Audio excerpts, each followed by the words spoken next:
여러분, 지금 통장에 얼마가 있으면 마음이 편하시겠습니까?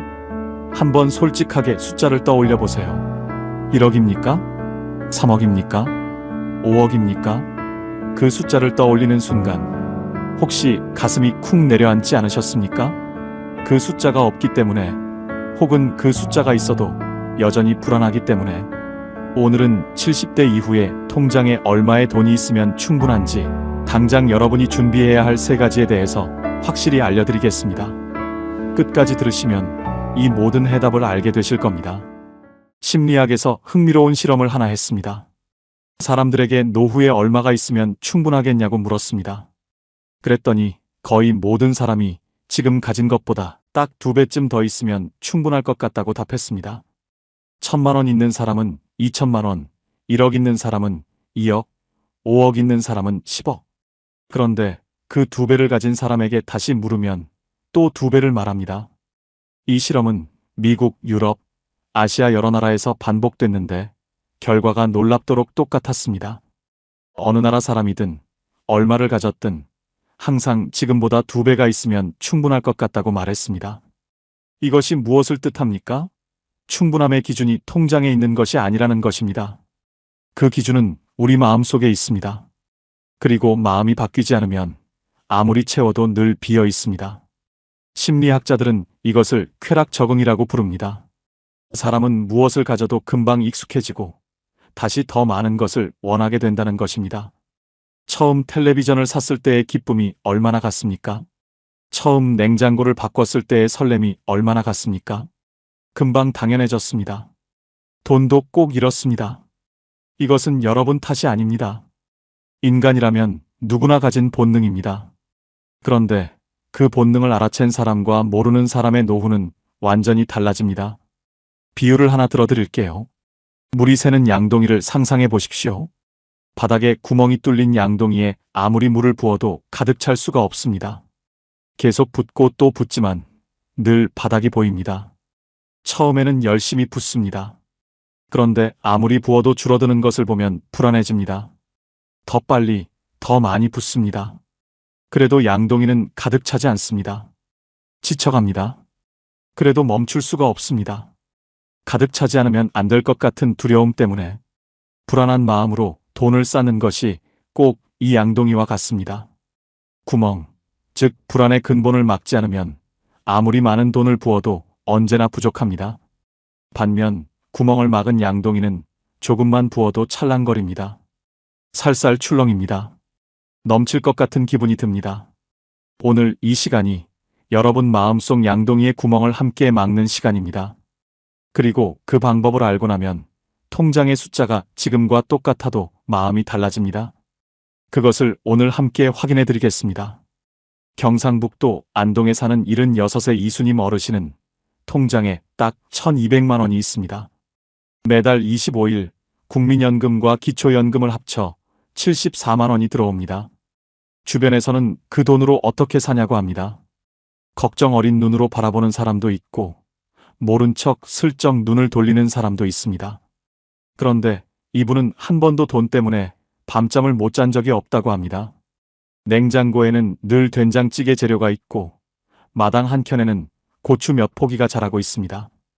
아침마다 그 고추 잎에 맺힌 이슬을 보며 하루를 시작합니다. 이슬이 맺혔으면 어젯밤 공기가 맑았다는 뜻이라고요. 그것이 좋다고 합니다. 별것 아닌 것 같지만 그 아침 이슬 하나를 기쁨으로 받아들이는 마음. 그것이 이분의 양동이를 막고 있는 것입니다. 나는 가난한 게 아니에요. 딱 필요한 만큼 있는 거예요. 이분의 그 한마디가 오늘 이 대본을 쓰게 만들었습니다. 이분의 양동이에는 구멍이 없습니다. 그래서 조금만 있어도 찰랑입니다. 반면 서울 강남에 사는 72살의 박명숙 어르신은 아파트가 2채입니다. 자산이 수십억입니다. 그런데 이분은 매일 밤 잠을 못 잔다고 합니다. 부동산 시세가 떨어질까봐, 세입자가 나간다고 하면 어떡하나, 자식들이 재산 때문에 싸우면 어떡하나. 새벽 2시에 눈이 떠지면 스마트폰을 켭니다. 부동산 앱을 열고 숫자를 확인하고 또 확인합니다. 어제보다 떨어졌으면 가슴이 내려앉고 올랐으면 잠깐 안심이 됐다가 또 불안해집니다. 오를수록 더 떨어질까봐 겁이 나는 것입니다. 그러다 날이 밝습니다. 이분의 통장은 두둑하지만 이분의 마음은 늘 가난합니다. 이분의 양동이에는 구멍이 뚫려 있습니다. 아무리 채워도 늘 새어나갑니다. 두 분 중에 누가 더 잘 살고 있습니까? 누가 더 행복합니까? 답은 이미 여러분 마음속에 있습니다. 세상은 끊임없이 말합니다. 노후에는 최소 몇 억이 있어야 한다고.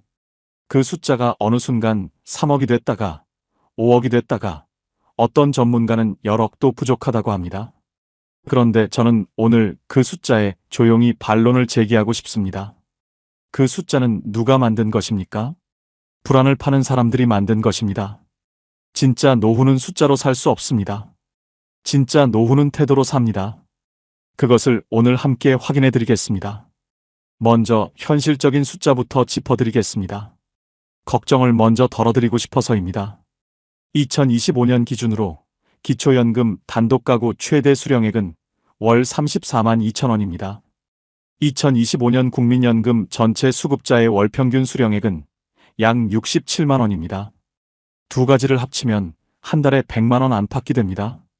국민연금을 20년 이상 꾸준히 납입하신 분들은 평균 112만 원을 받고 계십니다. 여기서 중요한 것 하나. 기초연금은 신청해야만 받을 수 있습니다. 자동으로 들어오지 않습니다. 모르고 못 받으시는 분들이 아직도 많습니다. 아직 신청을 안 하셨거나 주변에 안 하신 분이 있다면 지금 당장 읍면동 주민센터나 국민연금공단 전화 1355로 문의해 보세요. 2026년부터는 단독가구 선정 기준액이 247만 원으로 더 올라갔습니다. 더 많은 어르신들이 받을 수 있게 된 것입니다. 이것은 여러분의 권리입니다. 평생 이 나라를 위해 일하고 세금을 내고 자식을 키워 사회에 내보낸 것에 대한 당연한 응답입니다.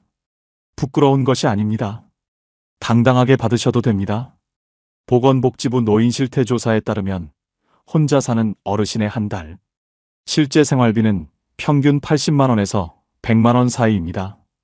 연금과 기초연금을 합친 금액으로 기본 생활이 가능한 범위입니다. 여기에 비상금으로 1천만 원에서 1,500만 원 정도가 있다면 예상치 못한 의료비나 갑작스러운 지출도 충분히 감당할 수 있습니다. 이것이 현실적인 안전선입니다. 어떠십니까? 생각보다 높지 않으시지 않습니까? 그런데도 왜 우리는 늘 부족한 느낌이 드는 것일까요? 그것이 바로 오늘 이야기의 핵심입니다. 이제 그 답을 찾으러 함께 가보겠습니다. 그 답을 찾기 위해 200년 전 독일의 한 철학자를 만나보겠습니다. 아르투어 쇼펜하우어는 말했습니다. 돈은 바닷물과 같다. 마시면 마실수록 목이 더 마르다. 이 말이 왜 이렇게 무서울까요? 사실이기 때문입니다. 바닷물을 한 모금 마시면 잠깐은 갈증이 가시는 것 같습니다. 시원한 것 같습니다. 그런데 곧 더 심한 갈증이 옵니다. 소금 때문에 세포에서 수분이 빠져나가는 것입니다. 또 한 모금을 마시면 더 마시고 싶어집니다. 결국 바닷물을 아무리 마셔도 갈증은 해결되지 않습니다. 오히려 심해집니다. 마시면 마실수록 죽음에 가까워집니다. 돈이 꼭 이렇습니다. 1,000만 원이 있으면 2,000만 원이 갖고 싶고 2,000만 원이 있으면 5,000만 원이 갖고 싶어집니다. 그 욕망에는 끝이 없습니다. 쇼펜하우어는 욕망을 채우는 것으로는 절대 행복해질 수 없다고 했습니다. 욕망을 줄이는 것만이 유일한 출구라고요. 이것이 가난을 미화하는 말이 아닙니다. 욕망의 노예가 되지 말라는 200년을 건너온 따뜻한 경고입니다. 여러분 주변에 이런 분 보신 적 있으십니까? 돈이 아무리 많아도 늘 부족하다고 하는 사람. 자식이 잘 되어도 더 잘 되길 바라고 집이 있어도 더 넓은 집을 원하는 사람. 그 사람이 불행한 것은 가진 것이 적어서가 아닙니다. 욕망이 멈추지 않기 때문입니다. 심리학에서는 이것을 이렇게 설명합니다. 우리 뇌는 무언가를 얻는 순간 그것에 금방 익숙해지도록 설계되어 있다고요. 이것을 기준점 이동이라고 부릅니다. 어제의 기쁨이 오늘의 당연함이 되고 오늘의 당연함이 내일의 불만이 됩니다. 그래서 더 갖는다고 더 행복해지지 않는 것입니다. 그 구조를 이해하는 순간 지금 가진 것이 다르게 보이기 시작합니다. 전라북도 전주에 사는 78배 김봉래 어르신은 50대에 남편과 사별하고 혼자 두 아이를 키웠습니다. 식당 일, 청소 일 안 해본 것이 없습니다. 손이 거칠어지는 것도, 허리가 굽어가는 것도 그냥 버텼습니다. 고생이라는 단어가 이분을 위해 만들어진 것 같았습니다. 그렇게 모은 돈이 전부 전세보증금으로 묶여 있습니다.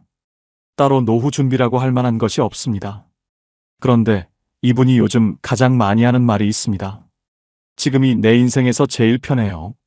왜냐고 물었더니 이렇게 말씀하셨습니다. 이제 더 모아야 한다는 생각을 안 하거든요. 지금 있는 것으로 오늘을 사는 거니까요. 이분의 태도가 바뀐 것은 어느 날 밤 우연히 들은 라디오 한마디 때문이었다고 합니다. 충분함을 아는 자가 가장 부유하다. 그것이 로마의 철학자 세네카의 말이었다는 것은 나중에 알았다고 합니다.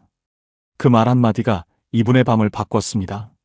그전까지는 잠자리에 누우면 앞으로 어떻게 살지 걱정이 됐는데 그날 이후 잠자리에 누우면 오늘 하루를 잘 살았구나 하는 생각이 먼저 든다고 합니다. 똑같은 통장, 똑같은 방, 똑같은 하루인데 마음이 달라졌습니다. 그것이 세네카의 말 한마디가 한 일입니다. 세네카는 2000년 전 로마에서 이렇게 말했습니다. 가난한 것은 적게 가진 것이 아니다. 더 많이 원하는 것이다. 이 말이 가슴에 와닿지 않으십니까? 우리가 두려워하는 가난이 사실은 통장의 숫자가 아니라 채워지지 않는 욕망이었다는 것을 깨닫기 때문입니다. 세네카를 더 쉽게 이해하려면 이렇게 생각해 보세요. 배가 고플 때 먹는 된장찌개 한 그릇, 그 맛을 기억하십니까? 세상에서 제일 맛있는 것 같지 않습니까? 뚝배기에서 보글보글 끓는 그 소리, 김이 모락모락 올라오는 그 냄새, 첫 숟가락을 떴을 때 혀끝에 닿는 그 따뜻함. 그런데 배가 부를 때는 아무리 비싼 음식도 별로입니다. 된장찌개가 달라진 것이 아닙니다. 마음이 달라진 것입니다. 배고픔이 맛을 만드는 것처럼 충분함을 아는 마음이 행복을 만듭니다. 지금 있는 것에서 맛을 찾는 사람이 가장 부유한 사람입니다. 세네카는 그 마음을 내면의 요새라고 불렀습니다. 누구도 빼앗을 수 없는 것, 돈이 없어도 빼앗기지 않는 것, 전쟁이 나도 경기가 나빠져도 주식이 떨어져도 빼앗기지 않는 것, 여러분 안에도 그 요새가 있습니다. 평생 버텨온 그 마음이 바로 그 요새입니다. 그 요새는 이미 지어져 있습니다. 여러분이 살아온 세월이 그것을 지었습니다. 혹시 이런 생각을 해보신 적이 있으십니까? 옆집은 돈이 얼마나 있을까? 친구는 자식한테 용돈을 얼마나 받을까? 나는 왜 저것도 없고 이것도 없을까? 그 생각이 드는 순간 마음이 갑자기 초라해지는 느낌. 그 느낌을 아십니까? 모임에서 누군가의 이야기를 듣고 집에 돌아오는 길이 왠지 무거운 느낌. 그것은 현실이 바뀐 것이 아닙니다. 비교라는 렌즈가 현실을 왜곡한 것입니다. 심리학에서는 이것을 사회적 비교 이론이라고 합니다. 그 사람은 자신의 상황을 절대적으로 평가하는 것이 아니라 늘 남과 비교해서 평가한다는 것입니다. 그래서 아무리 좋은 것도 더 좋은 것과 비교하면 나빠 보이고 아무리 부족한 것도 더 부족한 것과 비교하면 충분해 보입니다. 비교의 대상이 바뀌면 똑같은 통장 잔액이 완전히 다르게 느껴집니다. 비유를 들어드릴게요. 같은 키인데 큰 사람 옆에 서면 작아 보이고 작은 사람 옆에 서면 커 보입니다. 내 키는 변하지 않았습니다. 누구 옆에 서느냐가 달라졌을 뿐입니다. 비교를 끊는다는 것은 이 옆 사람을 없애는 것이 아닙니다. 내 키를 내 기준으로 보는 것입니다. 세네카는 이것을 이렇게 말했습니다. 남을 보느라 자신을 잃지 마라. 내가 얼마를 가졌는가가 아니라 내가 오늘을 어떻게 살고 있는가. 그것이 진짜 질문입니다. 충청남도 공주에 사는 75세 윤정순 어르신은 요즘 매달 생활비를 스스로 계획합니다. 거창한 것이 아닙니다. 작은 공책에 손으로 씁니다. 이번 달에는 된장 담그는데 얼마, 손주 생일 선물에 얼마, 비상금으로 얼마. 그리고 달이 지나면 그 공책을 다시 들여다봅니다. 내가 이렇게 잘 살았구나를 확인하기 위해서라고 합니다. 이분이 처음 이 공책을 쓰기 시작한 것은 돈이 걱정돼서가 아니었습니다. 어느 날 통장을 보다가 이 돈이 어디로 갔는지 모르겠다는 느낌이 들었다고 합니다. 돈이 내 손을 지나갔는데 내가 쓴 것 같지 않은 느낌. 그 느낌이 싫어서 공책에 쓰기 시작했습니다. 그리고 석 달이 지나자 달라졌습니다. 쓸 때는 몰랐던 것들이 보였습니다. 내가 이달에 손주 얼굴을 보러 갔구나. 내가 이달에 오랜 친구한테 밥을 샀구나. 내가 이달에 꽃 한 다발을 샀구나. 그것들이 숫자가 아니라 기억으로 보이기 시작했습니다. 이분의 통장 잔액은 많지 않습니다. 그러나 이분의 공책에는 매달 작은 흑자가 납니다. 돈이 남아서가 아닙니다. 쓴 것에 후회가 없기 때문입니다. 내가 선택한 것에 대해 당당한 것, 그것이 진짜 풍요입니다. 혹시 지금 통장 잔액을 볼 때마다 마음이 무거우십니까? 그 무거움이 숫자 때문입니까? 아니면 그 숫자를 바라보는 내 마음 때문입니까? 그 두 가지를 구별하는 것에서 노후의 평화가 시작됩니다. 이제 세 번째 철학자를 만날 시간입니다. 고대 그리스의 에픽테토스입니다. 이분은 노예 출신의 철학자였습니다. 아무것도 가진 것이 없었습니다. 자유조차 없었습니다. 주인이 원하면 어디든 가야 하고 주인이 원하면 무엇이든 해야 했습니다. 그런데 그 상황에서 그는 이렇게 말했습니다. 내가 통제할 수 없는 것에 마음을 쓰지 마라. 내가 통제할 수 있는 것에만 집중하라. 노예가 통제할 수 없는 것은 너무나 많았습니다. 어디서 살지, 무엇을 먹을지, 내일 어떻게 될지. 그런데 그가 통제할 수 있는 것이 있었습니다. 지금 이 순간 어떤 마음을 가질지, 어떤 생각을 할지, 어떤 태도로 살지. 그것만큼은 누구도 빼앗을 수 없었습니다. 이것을 쉽게 이해하려면 이렇게 생각해 보세요. 텃밭에 씨앗을 심었습니다. 비가 올지 안 올지, 바람이 불지 안 불지, 그것은 내가 어떻게 할 수 없습니다. 그런데 씨앗에 물을 줄지 말지, 잡초를 뽑을지 말지, 그것은 내가 결정할 수 있습니다. 내가 통제할 수 없는 날씨를 걱정하느라 밤잠을 설치는 대신 내가 통제할 수 있는 물주기에 집중하는 것. 그것이 에픽테토스가 말한 지혜입니다. 노후의 돈 걱정에도 그대로 적용됩니다. 노후에 돈이 얼마 있느냐는 이미 지나간 일의 결과입니다. 지금 내가 어떻게 할 수 없는 부분이 많습니다. 그러나 지금 이 돈으로 어떻게 살 것인가, 어떤 태도로 하루를 보낼 것인가, 그것은 지금 당장 내가 선택할 수 있습니다. 그 선택이 남은 노후 전체를 바꿉니다. 에픽테토스는 노예였지만 그의 마음은 어느 황제보다 자유로웠습니다. 여러분도 그럴 수 있습니다. 그런데 여기서 현실적인 아픔을 하나 짚어야 합니다. 자식한테 손 벌리기 싫다는 마음입니다. 그 마음이 왜 생기는지 저는 잘 압니다. 평생 주는 사람으로 살았는데 받는 사람이 되는 것이 낯설고 부끄럽습니다. 자식한테 뭔가 부탁을 하려다가 그냥 말을 삼킨 적이 있으십니까? 복지관에서 무언가를 받으려다가 창피한 것 같아서 발길을 돌린 적이 있으십니까? 그 마음이 어디서 오는지 저는 잘 압니다. 그런데 심리학자들은 이것을 이렇게 설명합니다. 오랫동안 주는 역할을 해온 사람이 받는 역할로 전환될 때 자존감에 깊은 상처를 받는다고요. 그 상처가 복지 서비스를 거부하게 만들고 필요한 도움도 요청하지 못하게 만든다고 합니다. 그러나 이것만큼은 분명히 말씀드리겠습니다. 자식한테 손 벌리는 것과 내가 마땅히 누려야 할 권리를 누리는 것은 전혀 다른 이야기입니다.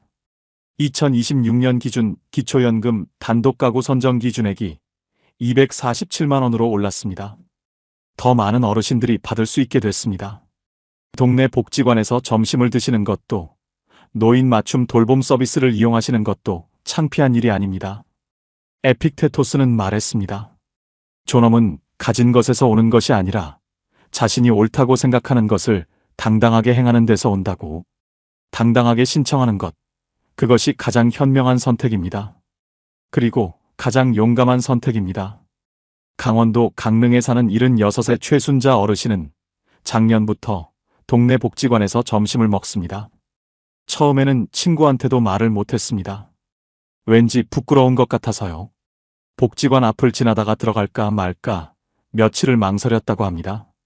처음 문을 열고 들어간 날 손이 떨렸다고 합니다. 그런데 안에 들어가 보니 아는 얼굴이 있었습니다. 옆 동네 사는 어르신이었는데 환하게 웃으면서 여기 자리에 앉으라고 했다고 합니다. 그 웃음이 이분의 부끄러움을 녹였습니다.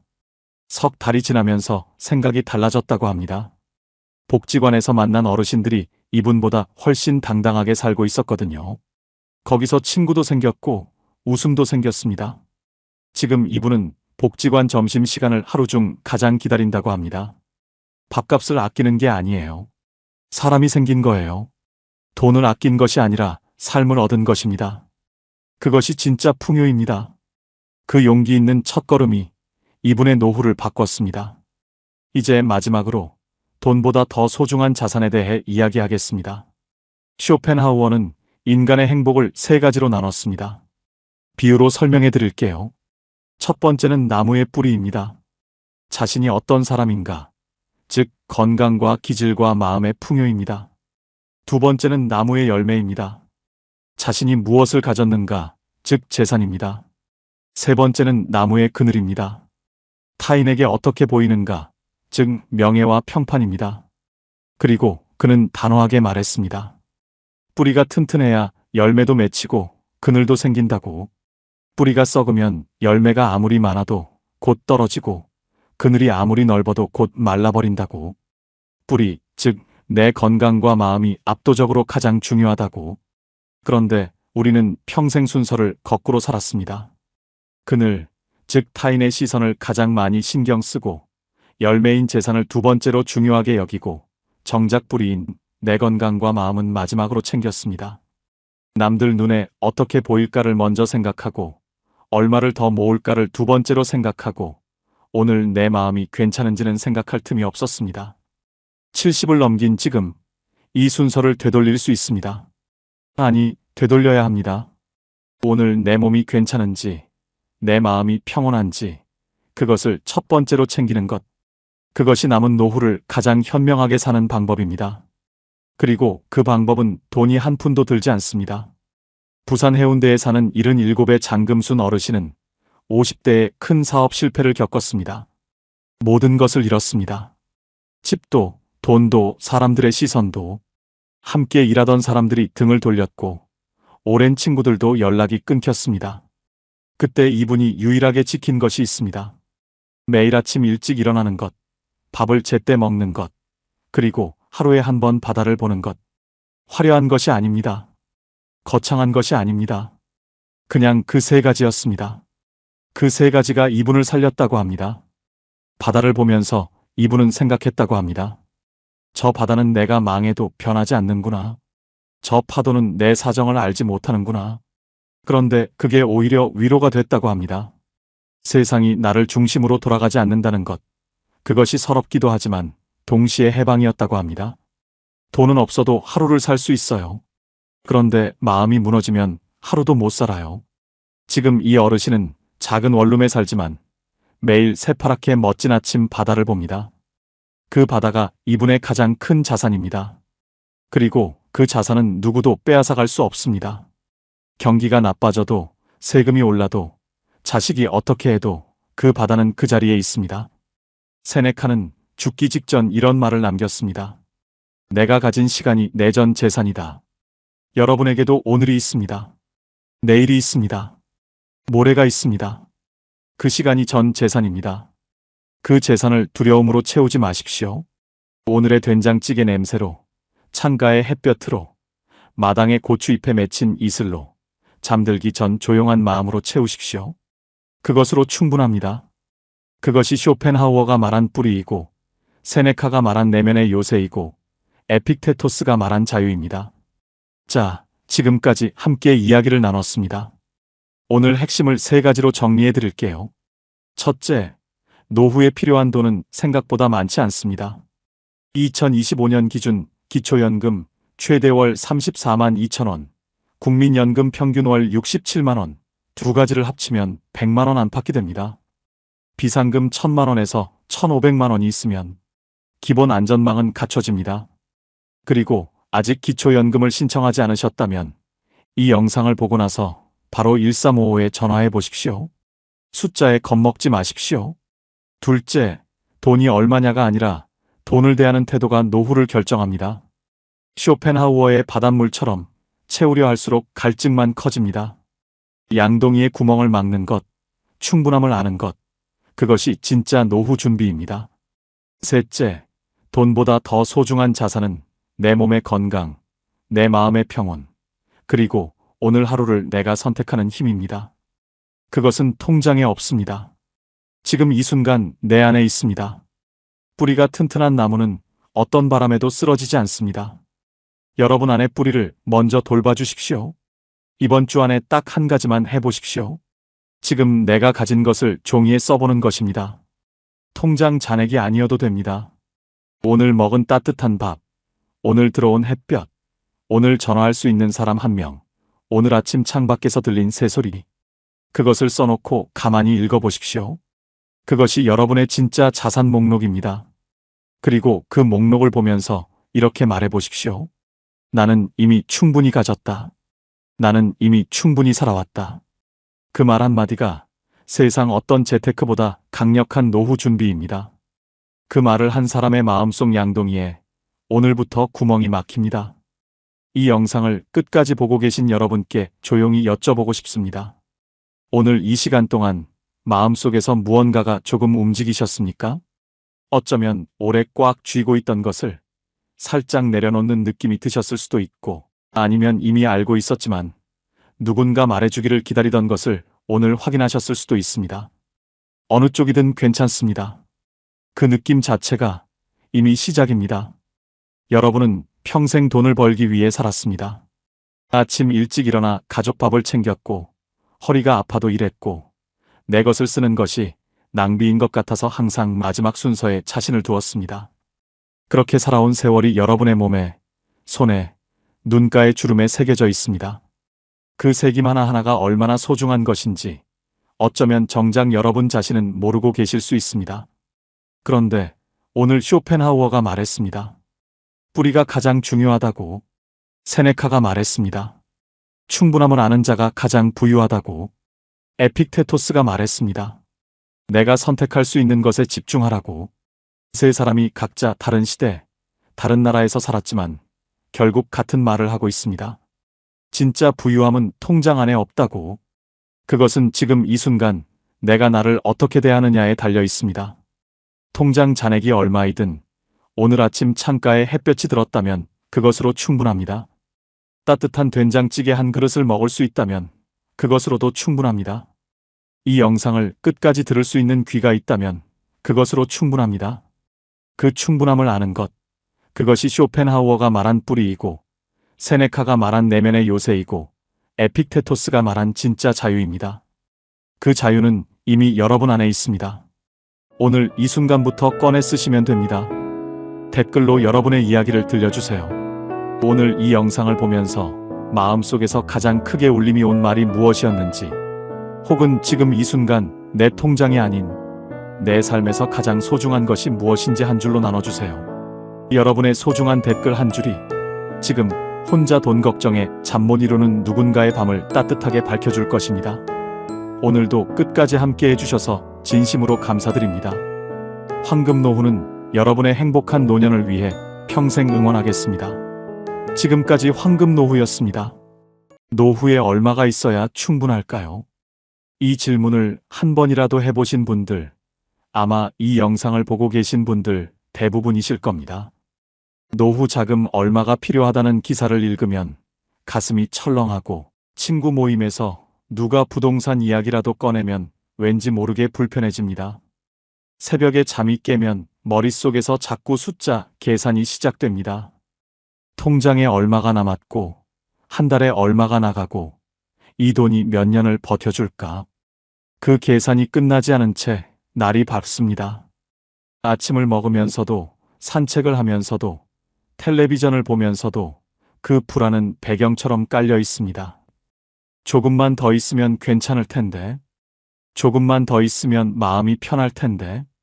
그런데 이상하게도 그 조금이 채워져도 마음은 쉽게 편해지지 않습니다. 왜일까요?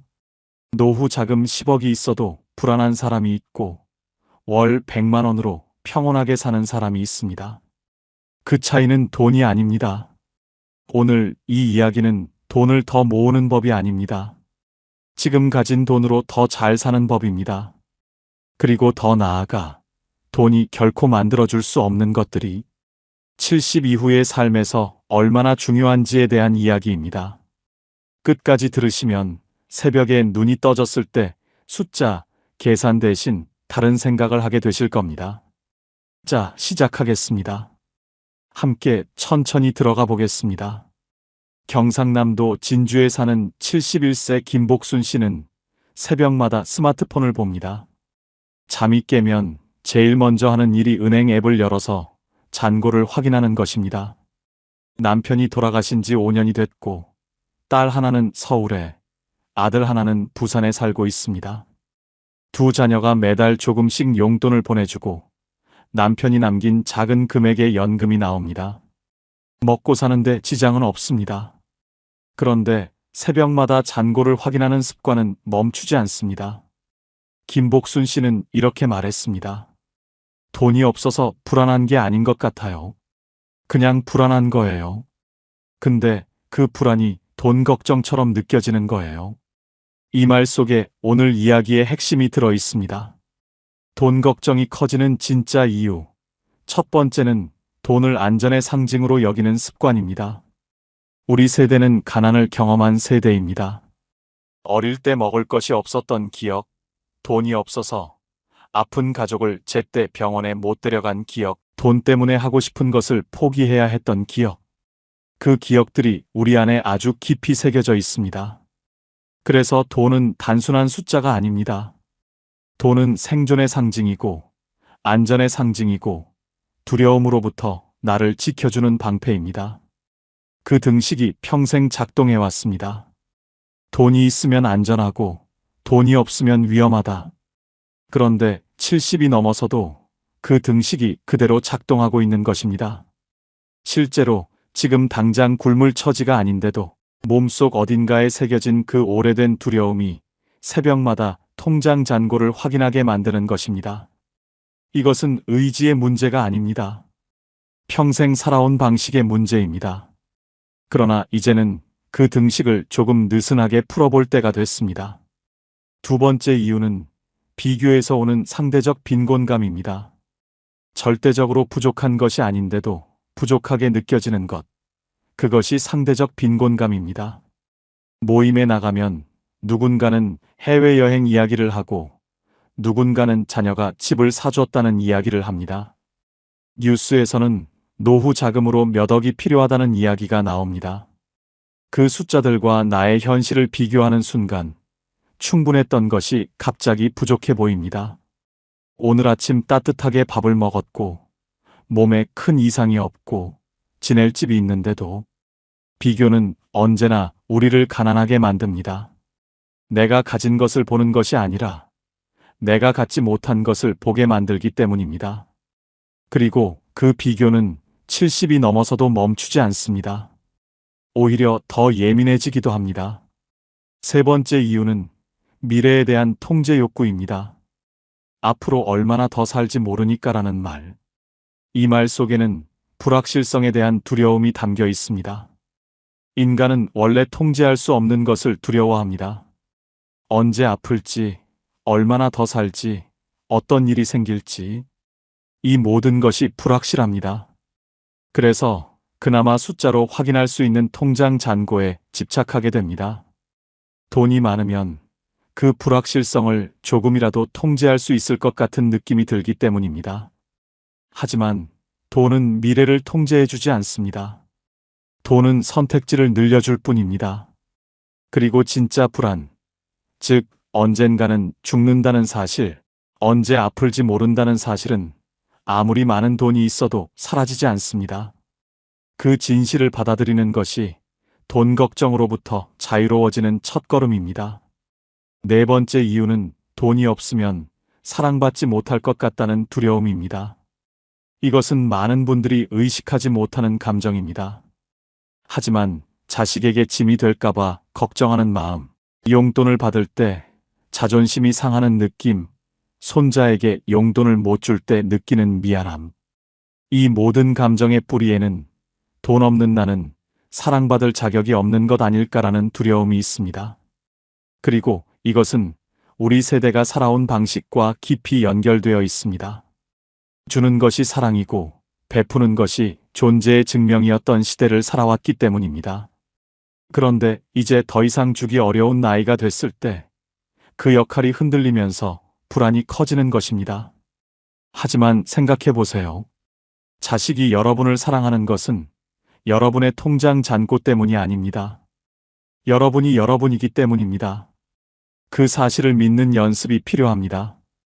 자, 이 네 가지를 하나로 묶으면 이렇게 됩니다. 70 이후 돈 걱정의 본질은 돈이 부족해서가 아니라 돈 없이는 괜찮을 수 없다는 믿음 때문입니다. 그 믿음을 조금씩 바꾸는 것. 그것이 오늘 이야기가 향하는 방향입니다.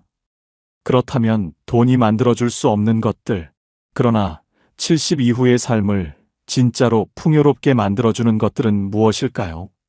지금부터가 오늘 이야기의 핵심입니다. 돈으로 살 수 없는 것 첫 번째, 아침에 일어나고 싶은 이유입니다. 돈이 아무리 많아도 아침에 눈을 뜨는 것이 무겁다면 그 삶은 풍요롭지 않습니다. 반대로 통장에 많지 않아도 오늘 하루 기다리는 것이 있다면 그 사람의 하루는 충분합니다.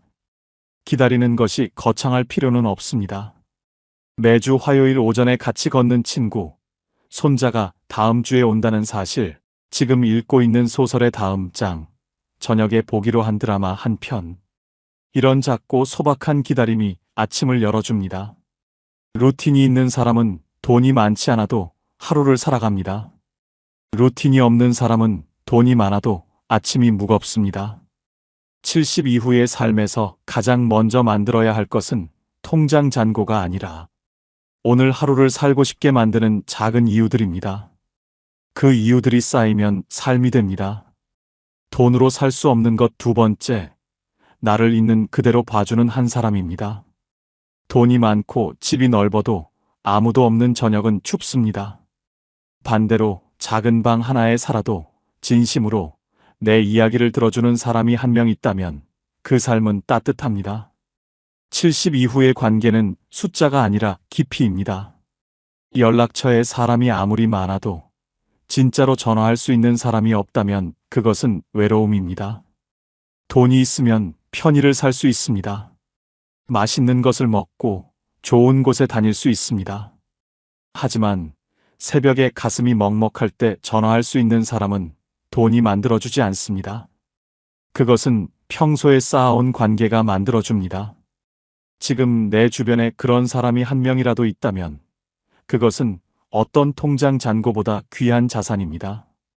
충청북도 청주에 사는 76세 오정숙 씨는 남편과 둘이 삽니다. 남편은 3년 전 뇌경색으로 쓰러진 후 반신이 불편합니다. 오정숙 씨가 돌봄을 전담하고 있습니다.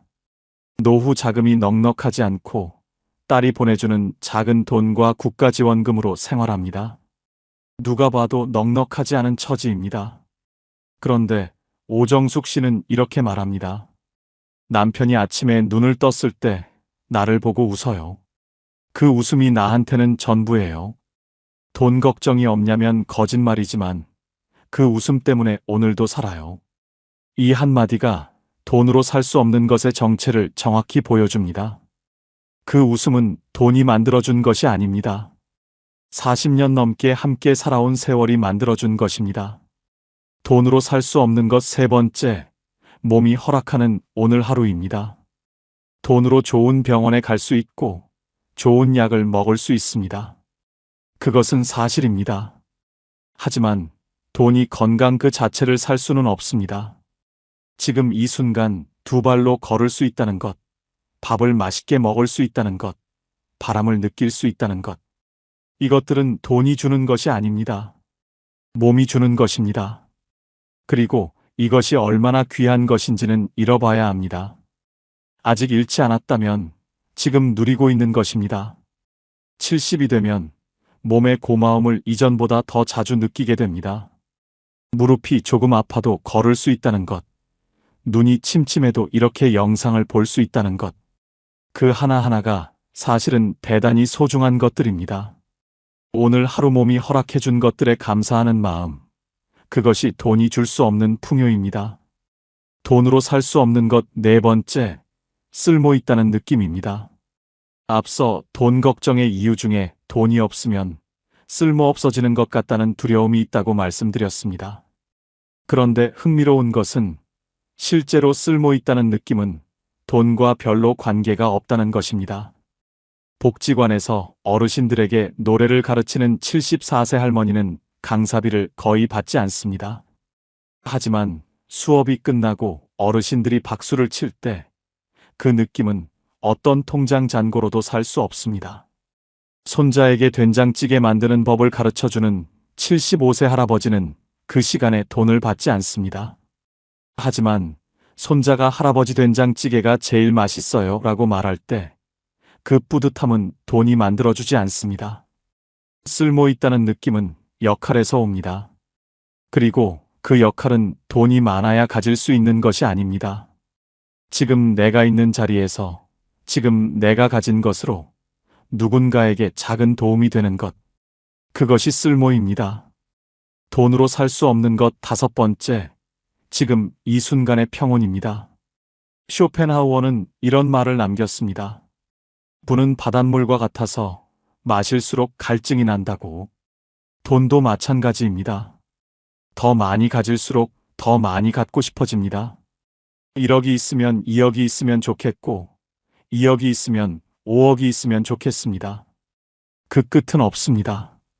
그러나 만족은 외부 조건이 아니라 내면의 결단에서 옵니다. 지금 이 정도면 충분하다는 결단. 그 결단이 평온을 만들어줍니다. 그 결단은 돈이 만들어주지 않습니다. 내가 만들어야 합니다. 지금 이 순간 창밖에 햇살이 들어오고 따뜻한 차 한 잔이 있고 몸에 큰 통증이 없다면 그것이 평온입니다. 그 평온은 통장 잔고와 관계없이 지금 이 순간 내가 선택할 수 있는 것입니다. 이제 두 분의 이야기를 깊이 들어드리겠습니다. 전라남도 순천에 사는 78세 이순례 씨는 평생 남편과 함께 논밭을 일궜습니다. 자녀 셋을 대학까지 보내고 나니 남은 것이 별로 없었습니다. 남편은 68세에 먼저 세상을 떠났고 이순례 씨는 혼자 남았습니다. 딸 셋이 매달 조금씩 돈을 모아 엄마에게 보내줍니다. 처음에는 그것이 너무 자존심이 상했습니다. 평생 주기만 하며 살아왔는데 이제 자식한테 손을 벌리는 신세가 됐다는 생각이 들었습니다. 딸들이 돈을 보낼 때마다 카카오톡으로 엄마 이번 달 입금했어요 라는 메시지가 왔는데 그 메시지를 볼 때마다 마음이 복잡했습니다. 고맙기도 하고 미안하기도 하고 어딘가 모르게 작아지는 느낌이 들었습니다. 그러던 어느 날 둘째 딸이 전화를 해서 이런 말을 했습니다. 엄마, 내가 지금 이렇게 살 수 있는 게 다 엄마 덕분이야. 엄마가 나 낳고 키우느라 얼마나 힘들었어. 이 돈은 용돈이 아니라 내가 엄마한테 드리는 감사예요. 이순례 씨는 그 말을 듣고 한참을 울었습니다. 그냥 눈물이 났습니다. 그리고 생각이 바뀌었습니다. 내가 받는 것이 아니라 내가 심은 것을 거두는 것이라는 생각. 평생 심어온 사랑이 이렇게 돌아오는 것이라는 생각.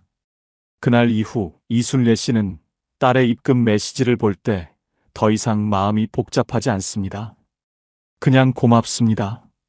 그리고 그 고마움이 또 다른 사랑이 됩니다. 지금 이순례 씨는 순천 시내 작은 경로당에서 매주 화요일 화투를 가르칩니다. 화투라는 것이 거창한 것이 아니지만 어르신들이 그 시간을 기다립니다. 이순례 씨도 그 시간을 기다립니다. 돈은 별로 없지만 기다리는 것이 있는 삶입니다. 그것이 이순례 씨의 노후입니다. 경기도 용인에 사는 73세 한정수 씨는 40대에 사업을 크게 벌였다가 실패했습니다. 은행 빚을 다 갚고 나니 50대 중반이었고 그때부터 다시 시작하려 했지만 몸이 받쳐주지 않았습니다. 퇴직금도 없었고 국민연금도 얼마 되지 않았습니다. 아내가 마트 계산원으로 일하면서 생계를 유지했고 한정수 씨는 그 사실이 너무 부끄러워서 한동안 집에서만 지냈습니다. 자식들 얼굴 보기도 창피했습니다. 사업에 성공한 친구들 이야기가 들려올 때마다 가슴이 무너졌습니다. 그렇게 2년을 거의 집안에서만 보냈습니다. 체중이 10kg 넘게 빠졌고 머리카락도 많이 빠졌습니다. 아내가 걱정이 돼서 당신 이러다가 정말 쓰러지겠어. 어디든 나가봐라고 말했습니다. 마지못해 나간 곳이 동네 경로당이었습니다. 처음에는 그냥 시간을 때우려고 들어갔습니다. 그런데 거기서 한정수 씨를 바꾼 사건이 생겼습니다. 경로당 어르신 중에 바둑을 배우고 싶어 하는 분들이 있었는데 한정수 씨가 젊을 때 바둑을 꽤 잘 두었거든요. 어르신들이 당신이 좀 가르쳐줘요라고 부탁을 해왔습니다. 처음에는 손사래를 쳤습니다. 그런데 한 번만 봐달라는 말에 못 이겨 앉았는데 어르신들이 배우는 눈빛이 너무 진지했습니다. 수업이 끝나고 정수 씨 덕분에 오늘 진짜 재밌었어요 라는 말을 들었을 때 한정수 씨는 오랜만에 어깨가 펴지는 느낌이 들었습니다. 그 다음 주에 또 나갔습니다. 그 다음 주에도 나갔습니다. 한정수 씨는 이렇게 말합니다. 내가 가진 게 없다고 생각했어요. 돈도 없고 직함도 없고 내세울 것도 없다고. 그런데 바둑 하나로 사람들이 나를 기다려요. 그게 얼마나 큰 건지 몰랐어요. 지금 한정수 씨는 일주일에 3번 경로당에 나갑니다. 국민연금이 적고 아내가 아직도 일을 하고 있습니다. 노후 자금은 여전히 부족합니다. 그러나 한정수 씨의 눈빛은 2년 전과 완전히 다릅니다. 기다리는 것이 있는 사람의 눈빛입니다. 이제 마무리를 향해 가겠습니다. 통장 잔고보다 오늘 잔고가 중요합니다. 오늘 잔고란 무엇일까요? 오늘 감사한 것이 하나라도 있었는가? 오늘 웃은 순간이 한 번이라도 있었는가? 오늘 기다리는 것이 하나라도 있는가? 오늘 누군가에게 작은 도움이 됐는가? 이것들이 오늘의 잔고입니다. 이 잔고는 은행에서 확인할 수 없습니다. 하지만 이 잔고가 쌓이면 삶이 됩니다. 그리고 이 잔고는 돈이 많아야 채울 수 있는 것이 아닙니다. 지금 이 순간 어디에 있든 얼마를 가졌든 채울 수 있습니다. 돈은 삶의 도구입니다. 삶의 목적이 아닙니다. 이 문장이 쉽게 들릴 수 있습니다. 하지만 실제로 이것을 믿는 것은 쉽지 않습니다. 평생 돈을 위해 일했고, 돈 때문에 포기했고, 돈 때문에 버텼습니다. 그 삶에서 돈은 언제나 중심이었습니다. 그 습관이 하루아침에 바뀌지 않습니다. 하지만 조금씩 바꿀 수 있습니다. 오늘 새벽에 잠이 깨서 통장 잔고를 확인하고 싶을 때 대신 이것을 한번 생각해 보세요. 오늘 나는 무엇이 기다려지는가? 그 질문 하나가 불안을 조금 다른 방향으로 돌려줄 수 있습니다. 지금 당신이 가진 것을 한번 세어보세요. 통장 잔고 말고 진짜로 가진 것들을. 오늘 아침 먹은 따뜻한 밥, 지금 앉아있는 자리, 창문으로 들어오는 빛, 이 영상을 볼 수 있는 눈과 들을 수 있는 귀, 당신을 생각하는 사람이 세상 어딘가에 있다는 사실. 이것들은 돈이 만들어준 것이 아닙니다. 그러나 이것들이 없다면 어떤 돈도 의미가 없습니다. 당신은 지금 이 순간 생각보다 훨씬 많은 것을 가지고 있습니다. 단지 그것들이 통장에 찍히지 않을 뿐입니다. 그리고 지금 이 질문을 드립니다. 오늘 돈 없이도 좋았던 순간이 있었습니까? 아침 햇살이 따뜻하게 느껴진 순간, 누군가와 나눈 짧은 대화가 기분 좋았던 순간, 오랜만에 먹은 음식이 맛있었던 순간, 별 이유 없이 마음이 잠깐 가벼워진 순간. 그런 순간이 오늘 하루에 하나라도 있었다면 오늘은 풍요로운 하루입니다. 그것이 보이기 시작하면 삶이 조금씩 달라집니다. 불안이 완전히 사라지지는 않습니다. 하지만 불안보다 감사가 조금 더 커지는 날들이 늘어납니다. 그 날들이 모이면 노후가 됩니다. 돈이 만들어주는 노후가 아니라 내가 만들어가는 노후. 당신의 노후는 통장이 아니라 당신의 하루가 만들어갑니다. 이 말을 오늘 하루 한 번만 기억해 주세요. 내일 아침 눈이 떠지면 통장 앱 대신 오늘 기다리는 것 하나를 먼저 떠올려 보세요. 아주 작은 것이어도 됩니다. 오늘 점심에 먹을 것, 오후에 걷기로 한 공원, 저녁에 볼 드라마 한 편. 그 작은 기다림이 하루를 열어줍니다. 그 하루들이 쌓이면 당신의 황금 노후가 됩니다. 이제는 애쓰지 않아도 됩니다. 더 많이 가지려 하지 않아도 됩니다. 지금 가진 것으로 충분히 오늘을 살 수 있습니다. 당신은 이미 충분히 잘 살아오셨습니다. 그리고 지금도 충분히 잘 살고 있습니다. 오늘도 이 영상을 끝까지 봐주셔서 감사합니다. 황금 노후는 여러분을 평생 응원하겠습니다. 감사합니다. 한평생 가족을 위해 살았는데 나이가 들고 보니 가족과 함께 있어도 문득 외로워 눈물이 주르르 흐릅니다.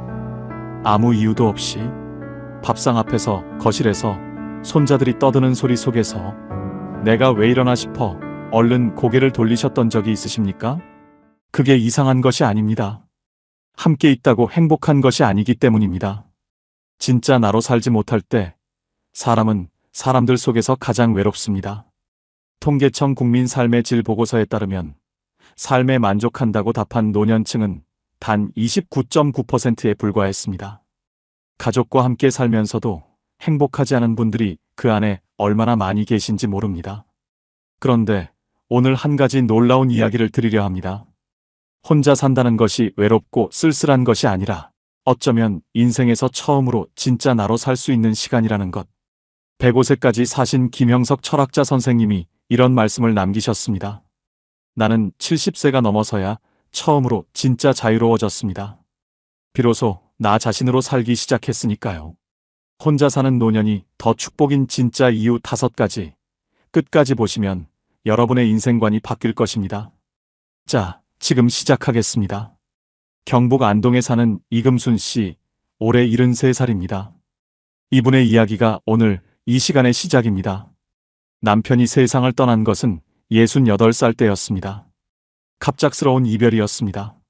장례를 치르고 나서 텅 빈 집에 혼자 앉아있던 첫날 밤, 금순 씨는 이 집에서 혼자 어떻게 살아야 하나 막막했습니다. 아들이 달려왔습니다. 엄마, 우리 집으로 오세요. 며느리도 환영한다고 했습니다. 손자들도 할머니 온다고 좋아했습니다. 그래서 금순 씨는 짐을 쌌습니다. 그리고 아들 집으로 들어갔습니다. 처음 한 달은 괜찮았습니다. 손자들이 재롱을 부리고 밥상에 사람이 있고 집안에 소리가 있었습니다. 그런데 2달째부터 조금씩 달라졌습니다. 며느리는 착했습니다. 잘해주는 아들이었습니다. 그런데 이상하게 집안에서 금순 씨는 점점 작아지고 있었습니다. 아침에 일찍 일어나도 며느리 눈치에 부엌에 들어가기가 망설여졌습니다. 냉장고를 열 때도, 화장실 순서를 맞출 때도, 손자들 훈육 방식이 내 생각과 달라도 아무 말 못하고 속으로만 삼켰습니다. 명절에는 며느리 친정 식구들이 왔습니다. 금순 씨는 그날 자기 방에 일찍 들어갔습니다. 아들 집인데 내 방에 들어가 문을 닫고 혼자 누웠습니다. 창밖으로 웃음소리가 들렸습니다. 그때 금순 씨 눈에서 눈물이 흘렀습니다. 외로워서가 아니었습니다. 내가 여기 있으면 안 되는 사람인 것 같아서였습니다. 그렇게 3년이 흘렀습니다. 3년 동안 금순 씨는 착한 엄마였고 조용한 시어머니였고 말 없는 할머니였습니다. 그런데 정작 금순 씨 자신은 없었습니다. 그러던 어느 봄날이었습니다. 동네 마트 앞에서 동갑내기 친구 박순이를 오랜만에 만났습니다. 그런데 이상했습니다. 순이가 너무 밝았습니다. 얼굴이 환했습니다. 전에 알던 그 조심스럽고 수척하던 모습이 아니었습니다. 눈이 반짝였고 걸음걸이도 가벼웠습니다. 금순 씨가 물었습니다. 야, 너 무슨 좋은 일 있어? 왜 이렇게 얼굴이 좋아? 순이가 웃으면서 말했습니다. 나 혼자 살거든. 금순 씨는 순이의 이야기를 들었습니다. 처음엔 무섭고 적적했는데 지금은 아침마다 혼자 커피 한 잔 마시는 것이 세상에서 제일 행복하다고 했습니다. 자고 싶을 때 자고, 먹고 싶은 건 먹고, 보고 싶은 TV 보고, 아무도 눈치 볼 사람이 없다고 했습니다. 아들이 가끔 오면 그렇게 반가울 수가 없다고 했습니다. 멀리서 보니까 더 예뻐 보인다고 같이 살 때는 몰랐는데 혼자 살고 나서야 아들이 얼마나 소중한지 알겠다고 했습니다. 금순 씨는 그날 집으로 돌아오면서 내내 순이 얼굴이 떠올랐습니다. 저 사람이 원래 저렇게 밝은 사람이었나? 저 얼굴이 진짜 순이 얼굴이구나. 그날 밤 금순 씨는 오래 생각했습니다. 그리고 결심했습니다. 나도 한번 살아봐야겠다. 진짜 내 방식으로. 아들에게 말했습니다. 아들은 말렸습니다. 혼자 있다가 쓰러지면 어떡하냐고. 금순 씨는 짧게 말했습니다. 나 괜찮아. 걱정 말고. 그리고 작은 아파트를 구했습니다. 이사 오던 날 저녁 짐도 다 풀지 못한 채 바닥에 앉아서 금순 씨는 혼자 웃었습니다. 이상한 기분이었습니다. 아무것도 없는데 이상하게 다 있는 것 같은 기분. 그로부터 1년이 지났습니다. 지금 금순 씨는 매일 아침 7시에 일어납니다. 혼자 밥을 짓고, 혼자 먹고, 혼자 설거지를 합니다. 오후에는 동네 복지관에서 노래 교실을 다닙니다. 젊을 때부터 노래를 좋아했는데 살면서 한 번도 배워본 적이 없었습니다. 지금은 반에서 목소리가 제일 크다고 합니다. 아들이 일주일에 한 번 옵니다. 오는 날이면 금순 씨는 아들이 좋아하는 된장찌개를 끓입니다. 아들이 문을 열고 들어오면서 말합니다. 엄마, 얼굴이 왜 이렇게 좋아? 금순 씨는 웃으면서 말합니다. 나 요즘 잘 살거든. 그 말이 거짓말이 아닙니다. 진심입니다. 박순이를 마트 앞에서 만났던 그날, 금순 씨가 본 것은 친구의 얼굴이 아니었습니다. 자기가 앞으로 살 수 있는 삶이었습니다. 그리고 지금 금순 씨는 그 삶을 살고 있습니다. 자, 그렇다면 혼자 사는 노년이 왜 더 축복인지 이제 5가지 이유를 하나씩 말씀드리겠습니다. 첫 번째 이유입니다. 내 리듬으로 산다는 것. 그것이 얼마나 큰 자유인지 해보지 않은 사람은 모릅니다. 경남 통영에 사는 최봉남 씨, 올해 72살입니다. 이분은 45년을 남편의 리듬에 맞춰 살았습니다. 남편이 일찍 일어나는 사람이어서 새벽 5시에 일어나 밥을 지었습니다. 봉남 씨는 아침형 인간이 아니었습니다. 그냥 그렇게 살았습니다. 남편이 술만 마시고 들어오면 화를 내고 고집을 부렸습니다. 힘들었지만 그냥 참고 살았습니다. 자상한 말 한마디 안 해주는 사람이어서 늘 외로웠지만 그냥 그렇게 살았습니다. 45년을. 남편이 세상을 떠난 뒤 처음 혼자 맞이한 아침, 봉남 씨는 7시에 일어났습니다. 새벽 5시가 아니라 7시에 냉장고를 열어 좋아하는 나물을 꺼냈습니다. 국을 끓이지 않았습니다. 그냥 나물 몇 가지에 밥 한 공기. 밥상을 차려놓고 앉았는데 이상하게 눈물이 났다고 합니다. 슬픔의 눈물이 아니었습니다. 이게 내가 좋아하는 아침이었구나 하는 눈물이었습니다. 45년 만에 처음으로 내가 먹고 싶은 것을 내가 먹고 싶은 시간에 먹은 것입니다. 내 리듬으로 산다는 것은 단순히 편한 것이 아닙니다. 그것은 자신을 되찾는 일입니다. 누군가에게 맞추며 살다 보면 어느 순간 내가 원래 어떤 사람이었는지를 잊게 됩니다. 나는 아침형인가 저녁형인가? 나는 조용한 것이 좋은가 시끌벅적한 것이 좋은가? 나는 국을 좋아하는가 나물을 좋아하는가? 이 사소한 것들이 사실은 나라는 사람의 본질입니다. 혼자 산다는 것은 그 본질을 다시 만나는 시간입니다. 이것이 사치처럼 느껴지신다면 50년 가까이 남의 리듬에 맞춰 사신 분이라면 이제 내 리듬을 찾는 것은 사치가 아니라 회복입니다. 혹시 지금 혼자 사시면서 이 자유가 왠지 미안하게 느껴지시는 분이 계십니까? 괜찮습니다. 미안하지 않아도 됩니다. 그 자유가 바로 여러분이 오랫동안 받아야 했던 것입니다. 두 번째 이유입니다. 관계가 오히려 더 깊어집니다. 매일 보면 당연해지고 당연해지면 소중함을 잊습니다. 충북 청주에 사는 윤말숙 씨, 올해 70살입니다. 이분은 5년 전까지 딸 가족과 함께 살았습니다. 딸이 직장에 다니는 동안 손자 둘을 봐줬습니다. 가까이 있으니 좋을 것 같았습니다. 그런데 가까이 있을수록 작은 것들이 쌓였습니다. 손자들이 말을 안 들으면 딸이 곁에서 한마디를 했습니다. 엄마가 너무 받아주지 마세요. 그 한마디가 마음에 걸렸습니다. 반찬을 만들어줘도 아이들이 안 먹으면 왠지 서운했습니다. 딸과 사위가 사소한 다툼을 해도 눈에 보이니 마음이 무거웠습니다. 모든 것이 너무 가까이 있으면 경계가 무너집니다. 그리고 경계가 무너지면 관계도 서서히 닳습니다. 윤말숙 씨는 결국 분가를 결심했고 지금은 버스로 30분 거리의 작은 아파트에 혼자 삽니다. 놀라운 일이 생겼습니다. 딸이 더 자주 연락을 합니다. 손자들이 할머니 집에 오고 싶다고 조릅니다. 함께 밥을 먹을 때가 전보다 훨씬 더 따뜻합니다. 윤말숙 씨는 이렇게 말합니다.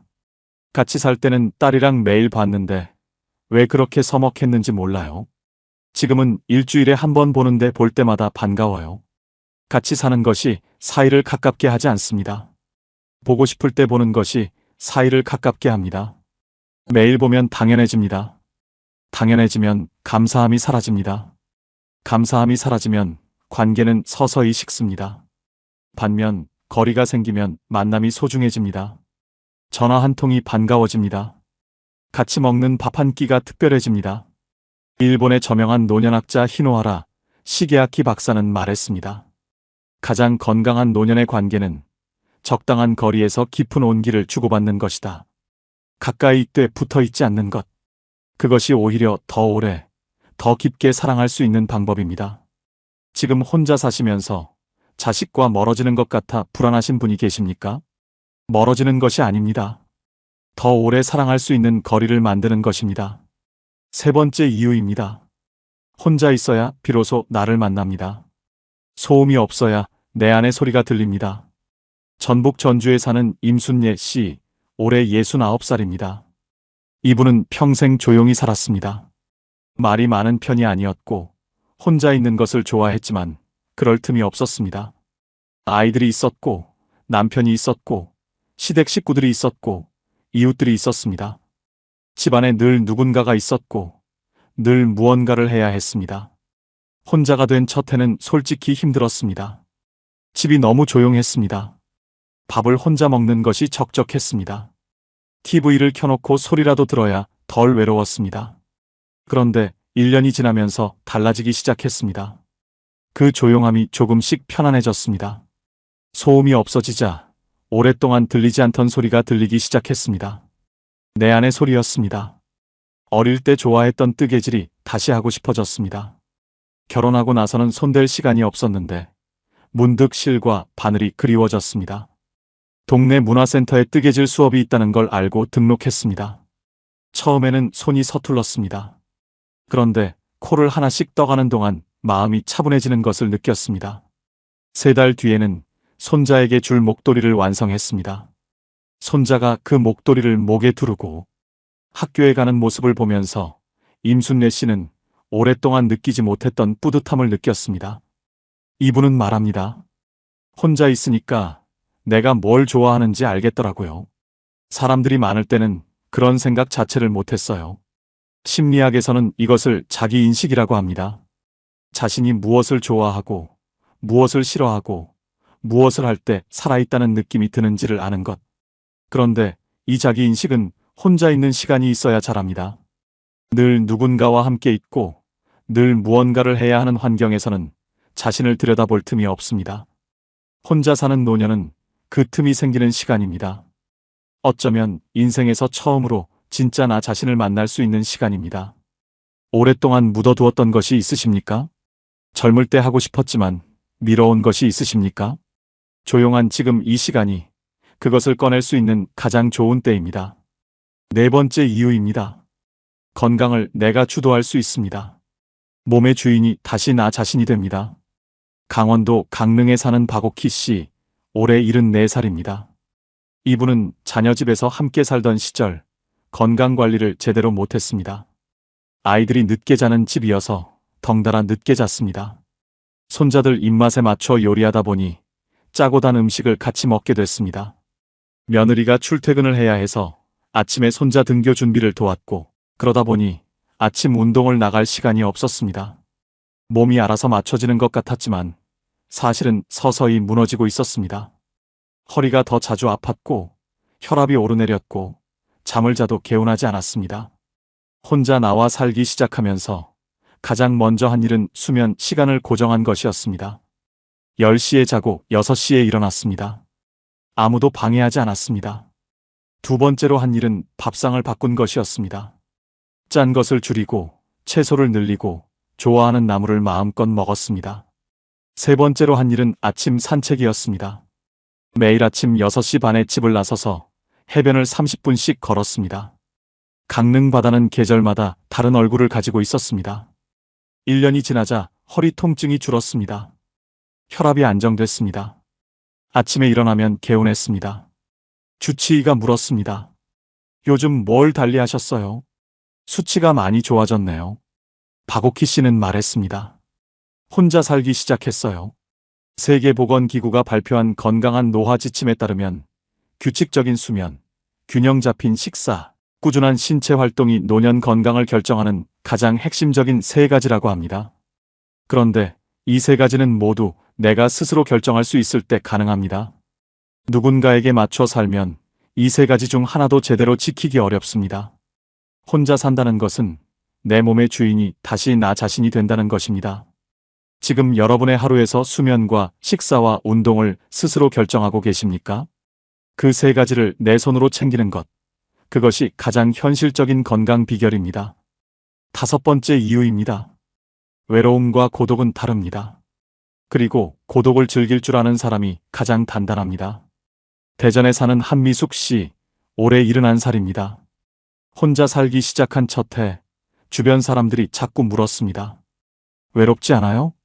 그 말이 처음에는 걱정으로 들렸지만 나중에는 이상하게 들렸습니다. 외로움과 혼자 사는 것은 같은 말이 아니었기 때문입니다. 한미숙 씨는 생각해 봤습니다. 외로움을 가장 많이 느꼈던 때가 언제였나?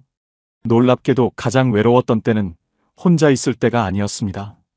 사람들 속에 있는데 아무도 나를 진짜로 봐주지 않는다고 느꼈던 순간들이었습니다. 북적이는 명절 상 앞에서 혼자 밥을 먹는 것 같았던 날들. 많은 사람들 사이에 있는데 내 이야기를 하는 사람은 아무도 없던 날들. 그때가 가장 외로웠습니다. 반면 혼자 있을 때의 고요함은 달랐습니다. 그것은 비어있는 느낌이 아니라 채워지는 느낌이었습니다. 좋아하는 음악을 들으며 차를 마실 때, 창밖의 빗소리를 들으며 책을 읽을 때, 아무 말 없이 그냥 앉아 하늘을 바라볼 때, 그 시간들이 오히려 자신을 더 풍성하게 만들었습니다. 철학자 쇼펜하우어는 이런 말을 남겼습니다. 자기 자신과 함께 있는 것을 즐길 줄 아는 사람만이 진정한 자유를 가진 사람이다. 고독은 텅 빈 것이 아닙니다. 고독은 나 자신으로 가득 찬 상태입니다. 외로움은 타인이 없어서 생기는 고통이지만 고독은 나 자신이 있어서 누리는 충만함입니다. 한미숙 씨는 지금도 혼자 삽니다. 그리고 이렇게 말합니다. 처음엔 혼자 사는 게 쓸쓸할 줄 알았어요. 근데 지금은 이 시간이 제일 소중해요. 드디어 나랑 친해진 것 같거든요. 지금 혼자 사시면서 외롭다는 느낌이 드신다면 한번 여쭤보고 싶습니다. 그것이 사람이 없어서 외로운 건지 아니면 아직 나 자신과 친해지지 않아서 어색한 건지. 나 자신과 친해지는 데는 시간이 걸립니다. 그런데 한번 친해지고 나면 혼자 있는 시간이 두렵지 않습니다. 오히려 그 시간이 가장 편안해집니다. 정약용 선생은 18년의 유배 생활 동안 홀로 강진 땅에 머물렀습니다. 가족과 떨어져, 벗들과 떨어져 홀로 있는 그 시간에 선생은 무너지지 않았습니다. 오히려 500여 권의 책을 쓰며 자신의 가장 깊은 곳을 만났습니다. 선생이 남긴 글 중에 이런 구절이 있습니다. 홀로 있는 시간이 있어야 사람은 비로소 자신을 알 수 있다. 홀로 있되 외롭지 않은 것. 그것이 사람이 도달할 수 있는 가장 높은 경지다. 오늘 말씀드린 5가지는 결국 하나로 이어집니다. 혼자 산다는 것은 외면당하는 것이 아닙니다. 비로소 나 자신을 향해 돌아오는 것입니다. 내 리듬을 되찾고 더 깊은 관계를 만들고 나를 발견하고 내 몸을 돌보고 고독 속에서 충만해지는 것. 그것이 혼자 사는 노년이 가진 조용하지만 강한 힘입니다.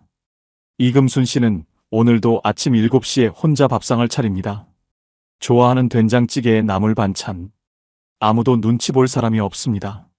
창밖으로 햇살이 들어옵니다. 금순 씨는 혼자 밥을 먹으면서 혼자 웃습니다. 마트 앞에서 순이를 만났던 그날, 저 사람처럼 살 수 있을까 했는데 지금 자기가 딱 그 모습이라는 걸 압니다. 오늘 5가지 이야기를 함께 들으셨습니다. 핵심을 3가지로 정리해 드리겠습니다. 첫째, 혼자 사는 것은 외면이 아니라 회복입니다. 내 리듬을 되찾고 나를 다시 발견하는 시간입니다. 둘째, 관계는 거리가 생겨야 더 깊어집니다. 보고 싶을 때 보는 관계가 매일 보는 관계보다 더 따뜻합니다. 셋째, 외로움과 고독은 다릅니다. 나 자신과 친해지는 연습을 하십시오. 그것이 가장 단단한 노년의 힘입니다. 이번 주 안에 실천할 작은 숙제를 2가지 드리겠습니다. 첫째, 오늘 저녁 조용히 혼자 앉아 내가 요즘 진짜 즐거운 것이 무엇인지 종이에 적어 보십시오. 거창하지 않아도 됩니다. 뜨개질이어도 좋고, 라디오 듣기여도 좋고, 산책이어도 좋습니다. 그것이 여러분이 다시 찾아야 할 나 자신의 단서입니다. 둘째, 자녀에게 전화할 때 먼저 이렇게 말해 보십시오. 나 요즘 잘 지내. 보고 싶으면 와. 기다리는 사람이 아니라 잘 살고 있는 사람으로 먼저 서십시오. 자녀가 더 자주, 더 반갑게 올 것입니다. 오늘 이야기가 마음에 닿으셨다면 지금 사시는 지역과 함께 댓글로 한마디 남겨주세요. 혼자 사는 분들의 이야기가 또 다른 누군가에게 가장 현실적인 용기가 됩니다. 구독과 좋아요도 부탁드립니다. 여러분, 살면서 혼자가 된다는 것이 두렵지 않으셨습니까? 처음 혼자 밥을 차렸을 때, 처음 혼자 명절을 보냈을 때, 처음 아무도 없는 집으로 돌아왔을 때, 그 낯섦과 쓸쓸함을 견뎌오신 것만으로도 이미 대단하신 겁니다. 아무도 알아주지 않아도 그 하루하루를 버텨오신 그 마음이 얼마나 단단하고 귀한지 모릅니다. 그런데 오늘 이 영상을 끝까지 보신 여러분께 한 가지 말씀드리고 싶습니다. 혼자 산다는 것이 끝이 아닙니다. 오히려 진짜 나로 사는 삶의 시작입니다. 최복남 씨는 45년 만에 처음으로 자신이 먹고 싶은 아침밥을 먹었습니다. 임순례 씨는 50년 만에 처음으로 뜨개질 바늘을 다시 잡았습니다. 박옥희 씨는 강릉 바닷바람을 맞으며 매일 아침 걷습니다. 한미숙 씨는 드디어 자기 자신과 친해졌다고 말합니다.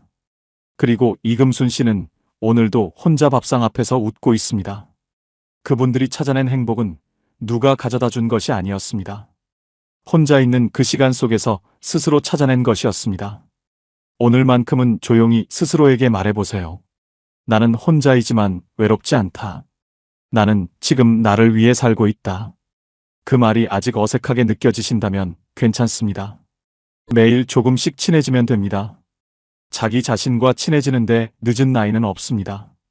오늘 저녁 창밖의 노을을 혼자 바라보는 것, 좋아하는 음악을 틀어놓고 차 한 잔을 천천히 마시는 것, 아무것도 하지 않고 그냥 조용히 앉아 있는 것.